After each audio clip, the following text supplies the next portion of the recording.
Hello everybody. Here we are rolling along the Swedish west coast on the first stage of our journey to Great Britain.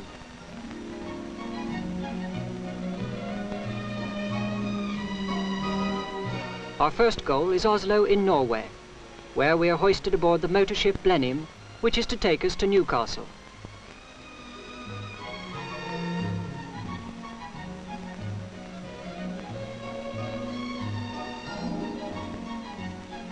As we move slowly out of Oslo harbour, Akershus Castle and Oslo's magnificent town hall slip by on the starboard side.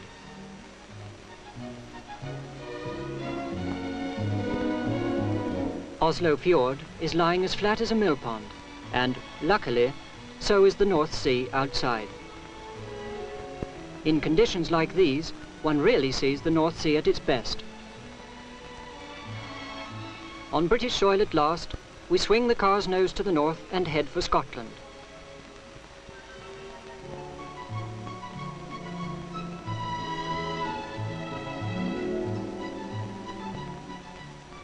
Once over the border, storybook towns with castles and towers rise before us.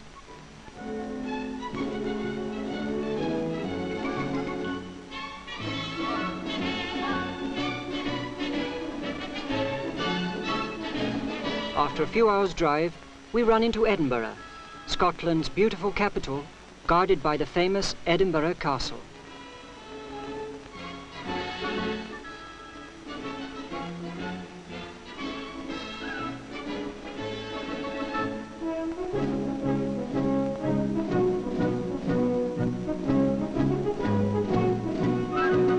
The castle guards salute us. Although Scotland is proud of its independent history, the Queen of England is also Queen of Scotland. And when she visits Edinburgh, she stays at her official residence of Holyrood. Nowadays, Holyrood is surrounded by flower gardens which soften its appearance, and it's difficult to believe in its bloody history from the days of Bonnie Prince Charlie and Mary Stuart.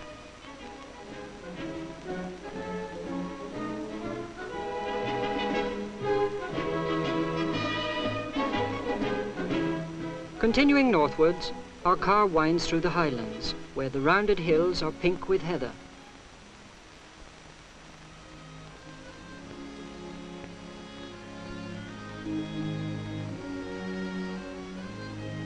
Near Inverness, however, the hills take on a sharper profile.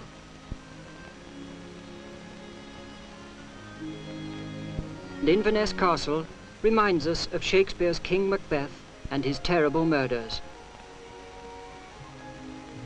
Just outside of Inverness lies the long, narrow lake called Loch Ness, home of the legendary Loch Ness Monster. We go down to the shore of the loch to picnic, and in true British style, we must, of course, make tea.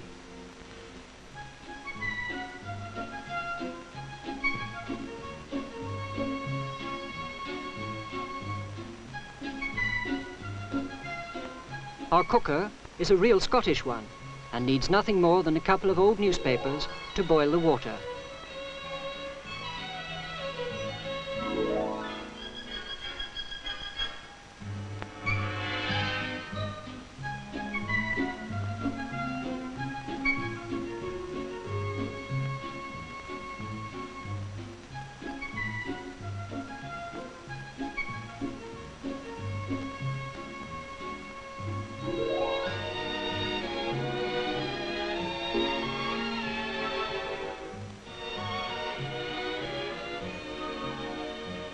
Relaxing in the sun and the soft summer breezes, we now and again look out over the loch to see if we can catch a glimpse of the monster.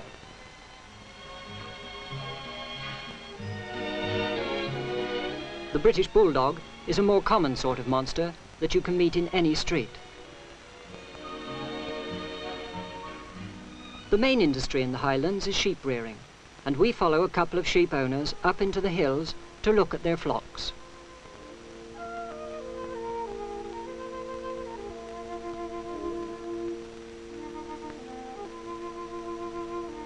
The shepherd's life is hard, but the dogs do most of the work.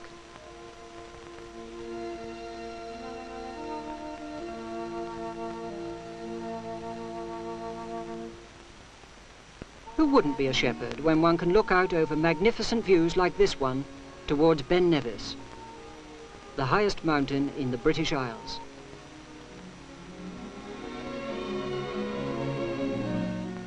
A three-wheeled car with the engine mounted on the front bumper. Everywhere you go in Britain, you find that the people have a remarkable love for old and odd forms of transport. In Glasgow, they use double-decker trams which rattle along at a fine speed. In Dumfries, the museum attendant will proudly show you the world's first pedal-driven bicycle, complete with a fine leather saddle and a horse's figurehead.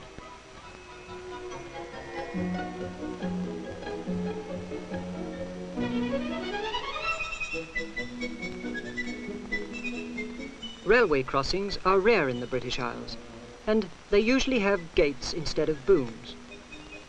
When the train has gone by, the gates swing across the tracks so that no one can get onto the rails.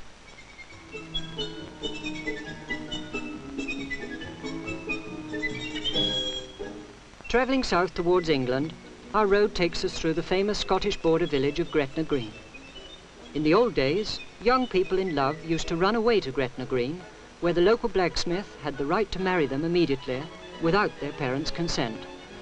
Today's blacksmith no longer marries people, but his smithy is a popular tourist attraction, and one can, of course, always make believe.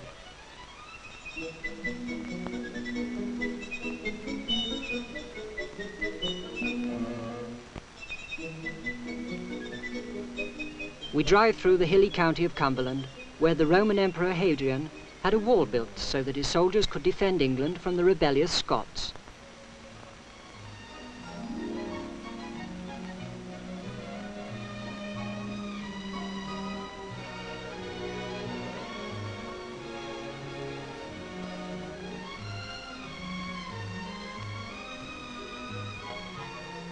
Bed and breakfast was a sign for which we kept our eyes open. Here we could usually find comfortable lodgings with private families, which meant that we came into contact with pleasant, kindly people.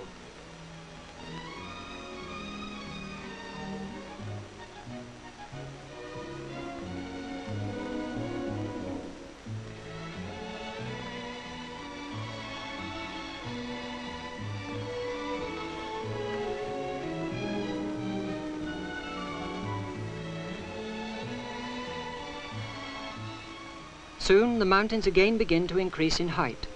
Lakes appear on either side, and we run into England's beautiful Lake District.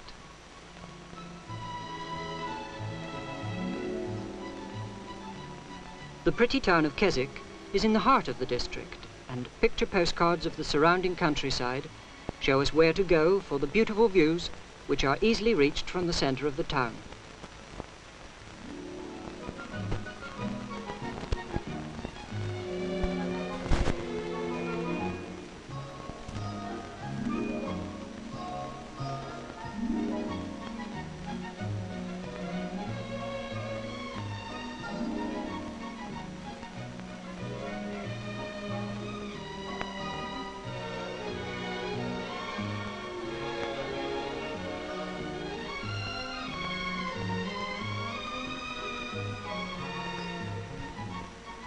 In sharp contrast to the quiety and beauty of the Lake District, we continue further south into Liverpool, sandwiched between a lorry and a bus.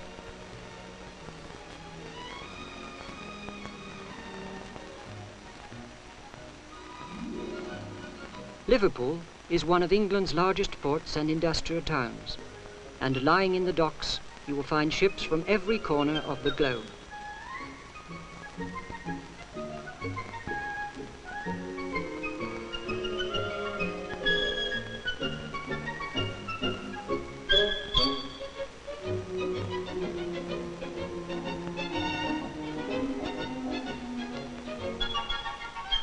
The shortest route from Liverpool to Wales is through the Mersey Tunnel, which carries cars under the River Mersey.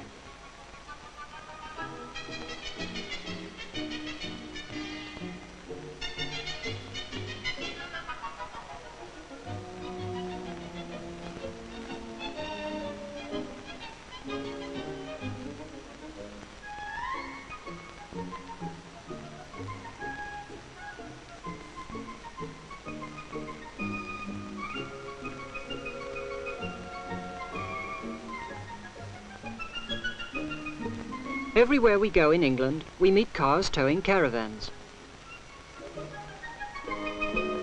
Caravan camping is extremely popular in the British Isles, and in many places, particularly on the coast, you find whole villages of completely equipped caravans.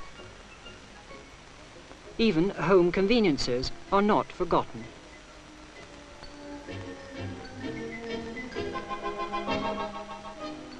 They say that if everyone in England stood on the coast at the same time, there would be 4 rows of people stretching around the whole country. It's therefore not very surprising that some of the beaches seem crowded during the summer. Paddling is popular for the older people.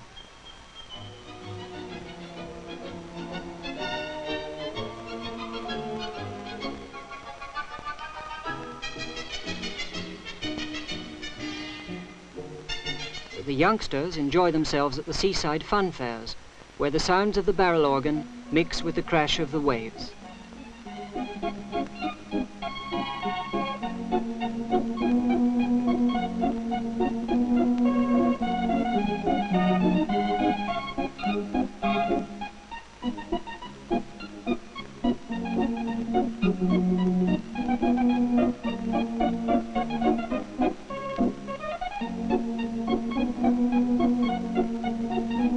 Now and again, a charity parade is organised, with children as the chief actors, and prizes for the best entries.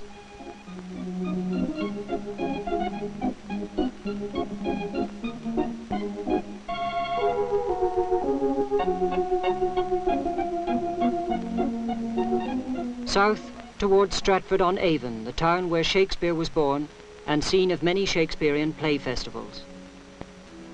We pay a visit to the house in which he was born and admire his coat of arms, which now hangs over the door in his honour.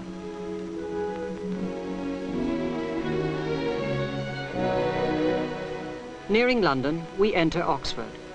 The qualities of this ancient student town are mirrored in its many statues, which time has now worn to mellow shapes, giving a feeling of peace and beauty.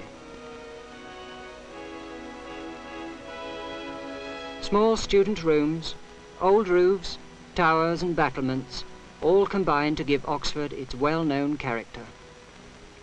On a beautiful summer's morning, we drive into London, past the Houses of Parliament and Big Ben.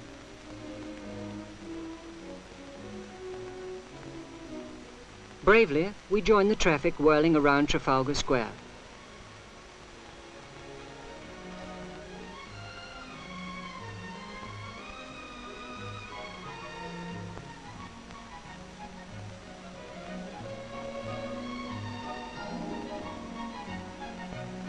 Then, parking the car, we wander out among the cosmopolitan crowds.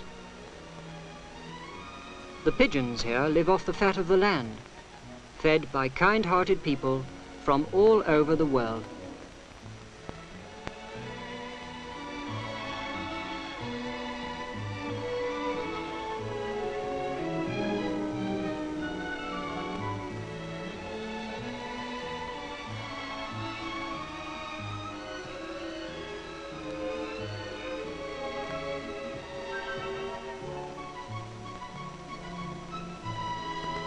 Buckingham Palace, with its red-coated guards, is an obvious tourist attraction.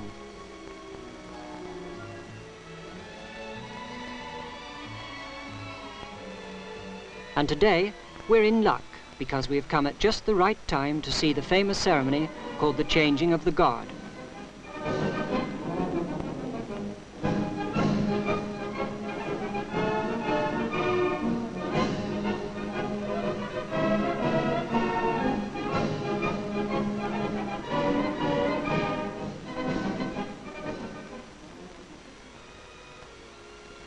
Since we are in London, we must, of course, drive around the statue of Eros in the centre of Piccadilly Circus.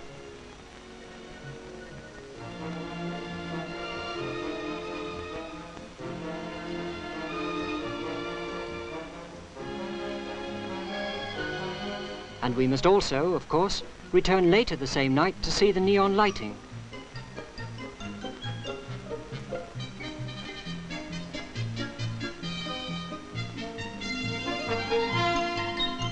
The following day, we cross over the Tower Bridge, heading for the northwest part of the city. The Tower of London once held famous political prisoners and traitors. Nowadays, it's considered a safe place to keep the British Crown jewels. Having miraculously survived the bombing of the Second World War, the proud dome of St. Paul's is now an even more prominent landmark than it was before. Not far from St. Paul's, we find the Old Lady of Threadneedle Street, as the Bank of England used to be called by Londoners. Leaving London, we catch a last glimpse of Westminster as we set out on the final stage of our journey and head towards the south coast.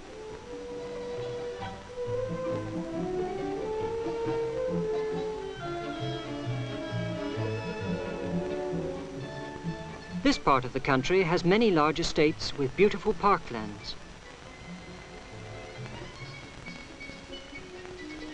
And today, just as many hundreds of years ago, herds of deer wander undisturbed.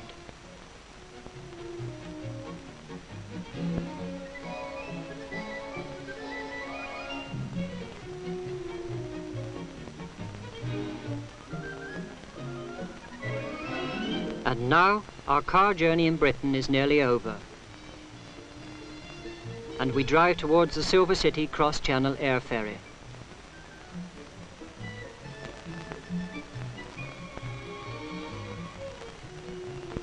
The giant Bristol air freighter takes 3 cars at a time and flies them complete with their passengers across to France in 23 minutes. We enter the aircraft. The doors close on our car.